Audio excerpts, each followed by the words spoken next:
আসসালামু আলাইকুম এভরিওয়ান, আশা করি সবাই ভালো আছেন। আমিও আলহামদুলিল্লাহ ভালো আছি।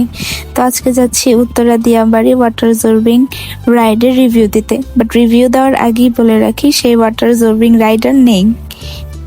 এই রাইড নেই তো কি হয়েছে, সেখানে আরো অনেক সুন্দর সুন্দর রাইড ও অনেক সুন্দর সুন্দর ভিউ আছে। চলেন আপনাদের সাথে শেয়ার করি কিভাবে এই জায়গায় যাবেন। Okay, let's go.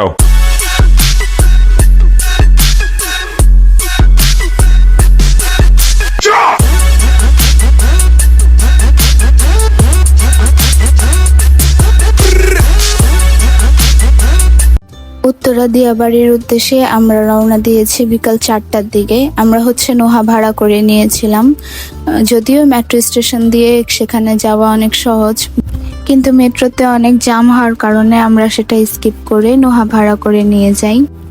Uttara Diabari যাওয়ার আমাদের মূল উদ্দেশ্য ছিল এই ওয়াটার জম্বিং রাইডটাতে চড়ার। বাট সেখানে যেয়ে দেখি যে এই রাইডটা আর নেই। এই রাইডটা আরো 2 দিন আগে উঠিয়ে দেওয়া হয়েছে। যদিও আমরা যেদিন গিয়েছিলাম সেদিন ছিল শুক্রবার, তার মানে তার 2 দিন আগে আর কি বুধবারে সেই রাইডটি উঠে দেওয়া হয়েছে। সেই রাইডটি আর বসবে না। আপনারা যদি উত্তরার উদ্দেশ্যে নোহা দিয়ে বের হন তাহলে একটু সময় নিয়ে বের হবেন, কারণ সেখানে যেতে নোহা দিয়ে একটু সময় লাগে মেট্রোর অনুযায়ী।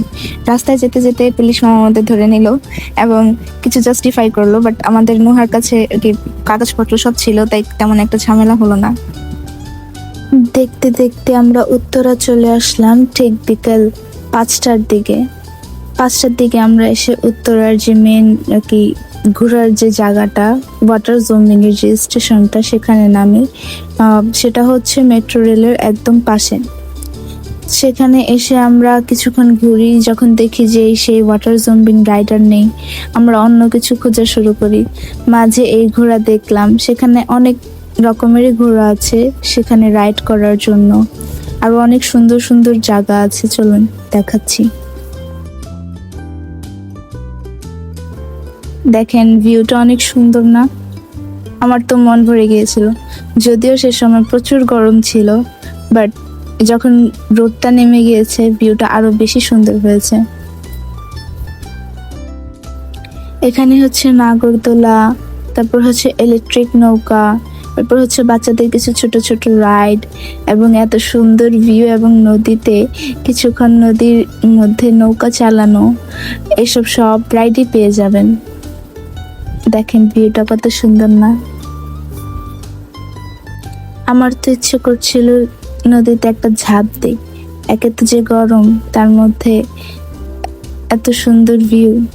এরপর আমরা সন্ধ্যার কিছুক্ষণ আগে বিকেল টাইমে কিছু ফুচকা খেলাম। সেখানে অনেক ছোট ছোট স্টল আছে মুড়ি ভর্তার, ফুচকার। নদীর পাড়ে বসে বসে এগুলো খেলাম। সন্ধ্যা হতে আমরা সেখানে কিছুক্ষণ ঘুরে বের হয়ে যাই মেট্রো স্টেশনের উদ্দেশ্যে। আমরা গিয়েছিলাম নোহা দিয়ে, বাট বাসায় ফিরবো মেট্রো দিয়ে, এমন ইন্টেনশন ছিল। এরপর আমরা মেট্রো স্টেশনে এসে দেখি তেমন টিকিটের সম্ভাবনা নেই। তারপরও ভয়ে ভয়ে অনেক টিকিট কার্ড লেট করি।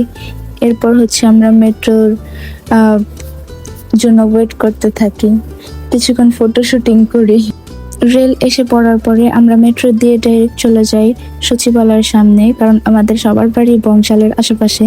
তাই সচিবালয়ে নেমে আমরা যাই ইউনিমার্ট টিকাটুলির সেখানে, কারণ আমরা একটু রেস্টুরেন্টে যাব, কারণ দুপুরে কেউই খেয়ে দিয়ে বের হয়নি। তাই সবাই একটু খাবার দাবার খাবে। জিআর অ্যান্ড গ্র্যান্ড দারবার এই রেস্টুরেন্টে আমরা সবাই যাই।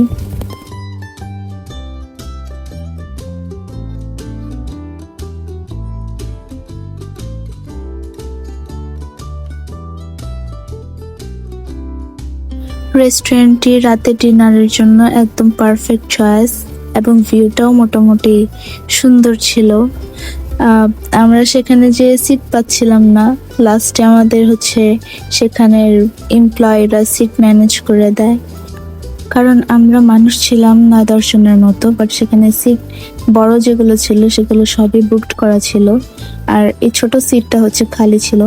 পরে আমাদের বড় সিট ম্যানেজ করে দেয়, ততক্ষণ আমরা একটু ঘুরে ফিরি। এগুলো সব বুকিং করা। আপনারা যদি বড় ফ্যামিলি নিয়ে আসেন তাহলে অবশ্যই আগে থেকে বুকিং করে যাবেন। এটা রেস্টুরেন্টের রুফটপের ভিউ। সুন্দর আছে, পুরো রেস্টুরেন্টে জুড়েই লাইটিং এবং আলো, গাছপালা দিয়ে ভরা। রুফটপে এখানে উঠে কিছুক্ষণ ফটো শুটিং করি, এরপর হচ্ছে নিচে নেমে যাই।